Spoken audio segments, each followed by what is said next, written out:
Next question is, what is the most powerful mantra? Well, it's difficult to say because there are so many, but we can talk about the original mantra, which is Aum or Om.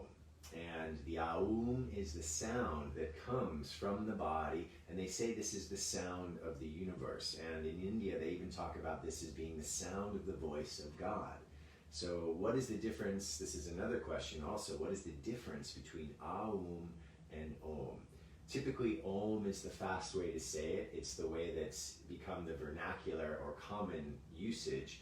And Aum and Om are basically the same expression of this vibration.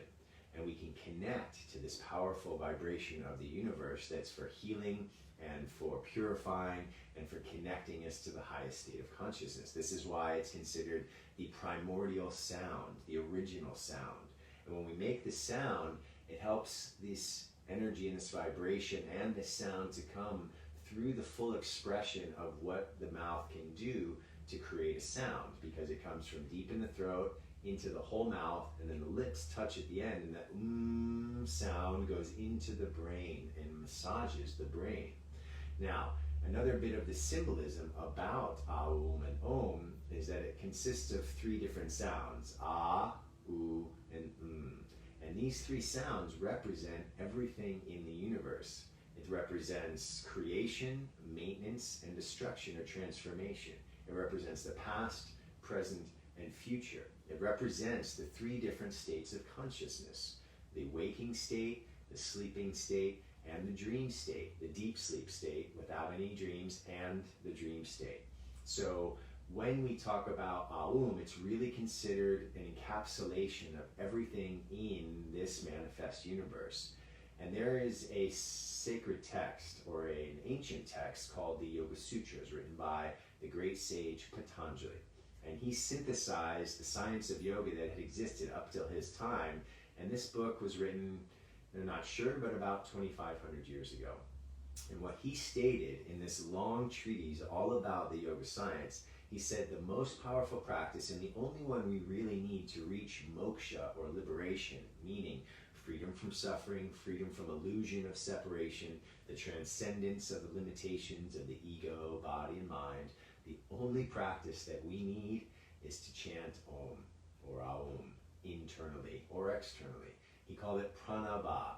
And this, according to Patanjali, this great saint, that's the only mantra you really need. That's the only practice you really need. So if you are looking for a mantra, you can choose any of the thousands upon thousands that are out there, and all of them have a very specific intention.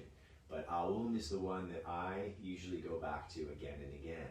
And this is how we usually start our mantras. If you have a longer mantra, it starts with Om and ends with Om. And that's like the bookends. It's the encapsulation of the energy within and between the two ends that are created by Om.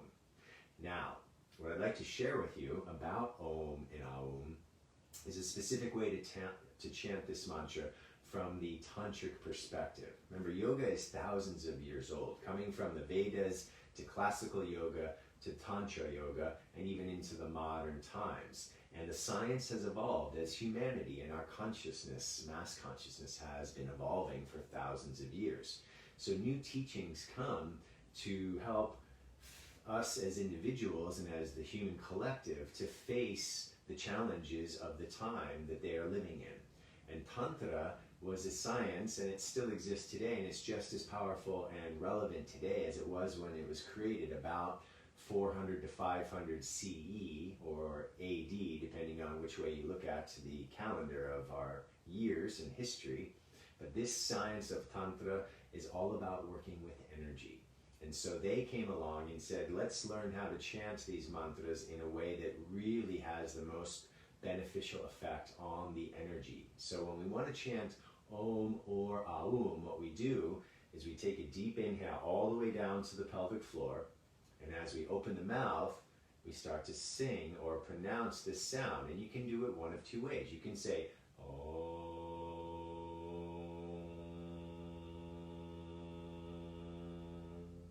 or you can do the Aum, and it's the same thing. Inhale down to the pelvic floor, wait for a moment, let the energy accumulate there, and start. Ah.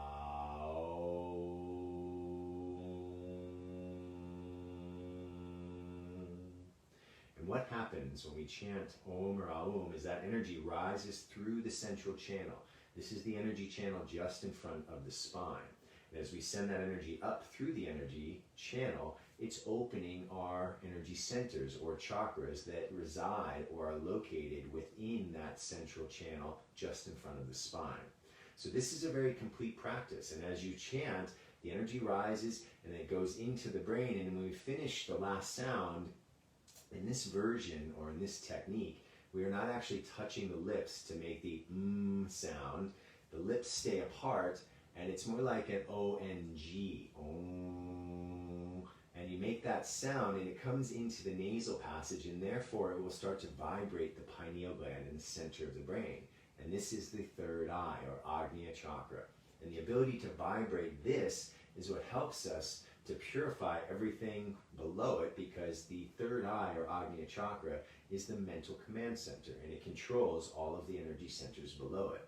Then, as you continue, that vibration rises up and dissolves out of the crown of the head through the crown chakra, the energy center up here, Sahasrara chakra, the 1,000-petal lotus. And when that energy goes up and out of the crown, you pause for a moment at the end of exhalation in the stillness, and you allow your mind to dissolve into that beautiful silence and stillness. So at the end of each repetition of the mantra, you take a moment to just surrender into this blissful, peaceful, still silence.